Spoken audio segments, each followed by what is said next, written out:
Hello viewers, আসসালামু আলাইকুম। সবাই কেমন আছেন? আশা করি সবাই ভালো আছেন। এই তো আমি আর আমার খালাতো বোন একটু বেড়াতে যাচ্ছি ট্রেন লাইনে। ইয়ানুরের আব্বু আর ইয়ানুরের মাম্মা চলে গেছে হোন্ডা নিয়ে, আমরা যাচ্ছি রিক্সায় করে। আমরা দুজন রিক্সা করে অনেক এনজয় করবো।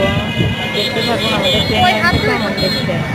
আর ট্রেন লাইনের কাছাকাছি যখন আসবো, ট্রেন লাইনের কাছাকাছি মানে আমাদের বাসা থেকে বেশি দূর না ট্রেন লাইন, হালকা কিছু দূর।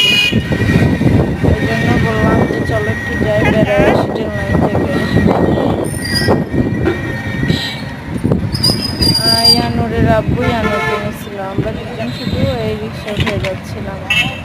অনেক ভালো লাগে বেড়াতে আমার, এনজয়।